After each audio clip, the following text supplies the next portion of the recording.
Guys, welcome back to another spectacular chess game. This one was played really recently at London Chess Classic tournament, and Gukesh played as white against Ukrainian grandmaster Andrei Volokitin, and this is probably one of Gukesh's best games ever played in his chess career. I'm not kidding you, it's that good.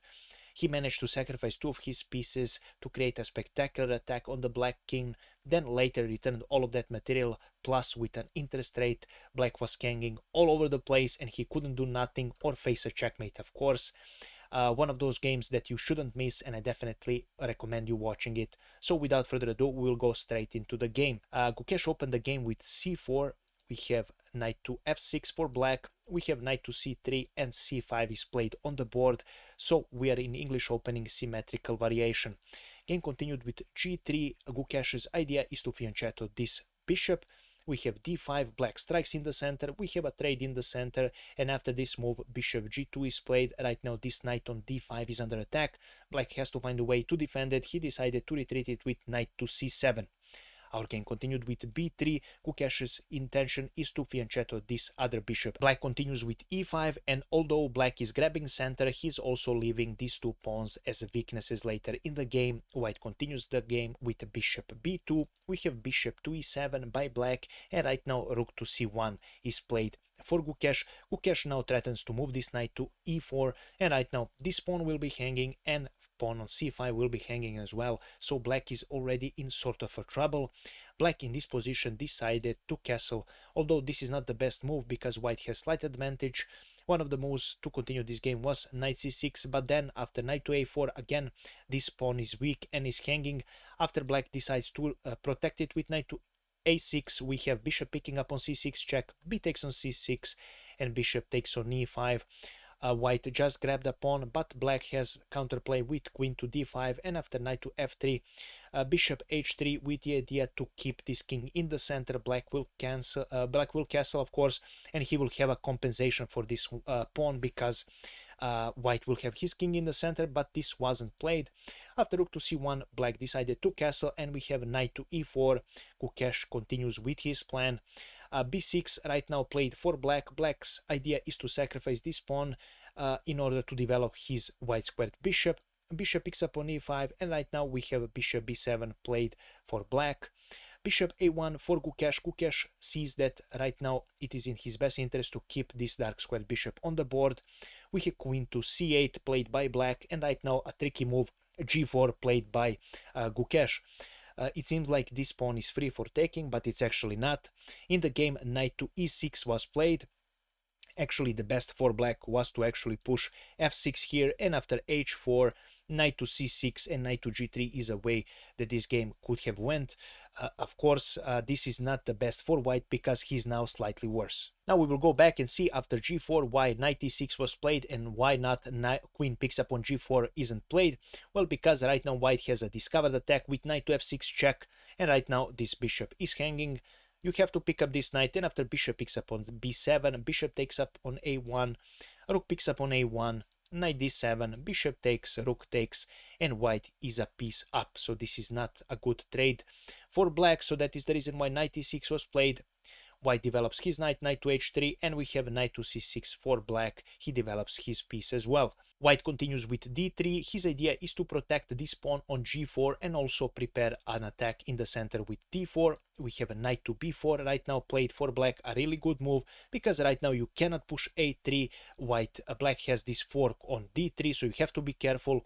In the game, of course, castle is played, so black returns his pawn with knight picking up on a2. Simply this is the best for white. We have rook to b1 right now because the rook is attacked. Knight retreats to b4, and Gukesh now decided to attack with f4.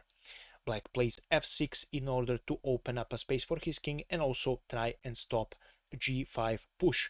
The game continued with queen to f3, right now again creating a threat. If black is careless, there is knight takes on f6 check, and then this bishop is undefended, so black has to be careful. He plays bishop to c6. With this move he simply avoids this threat. Gukesh doesn't care about that. He continues with f5, attacking this knight. One of the ways to play this game was to put this knight here, but you will simply lose a pawn, and it's actually not the best idea here. So knight to c7 was played for black. Gukesh continues with g5, again pushing this pawn and trying to open up the position. We have f picking up on g5 in order to try and stop this opening of the position, but now Gukesh plays a quiet move, queen to g3.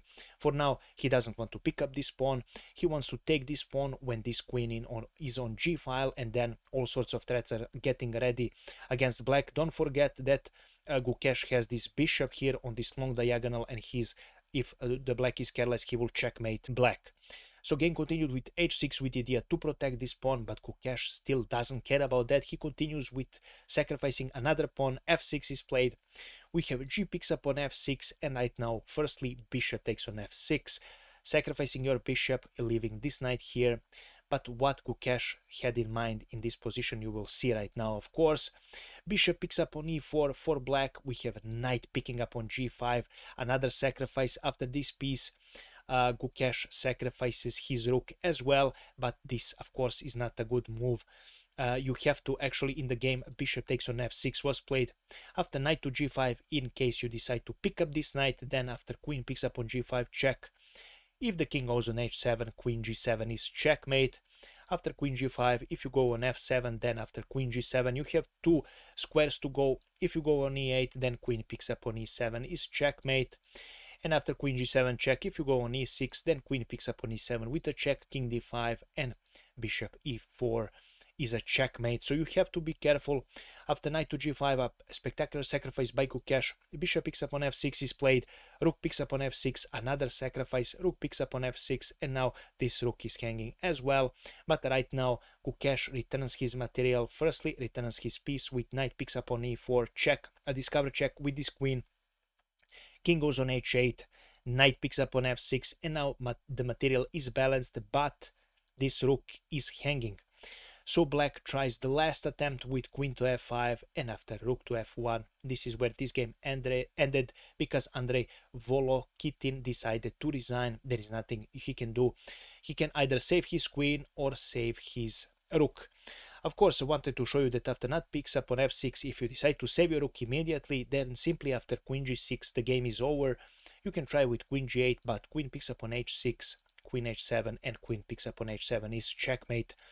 Again, instead of after knight picking up on f6, maybe you could have tried something else. If you decide to save your rook now, again, queen g6, and there is no way of stopping this checkmate threat is inevitable.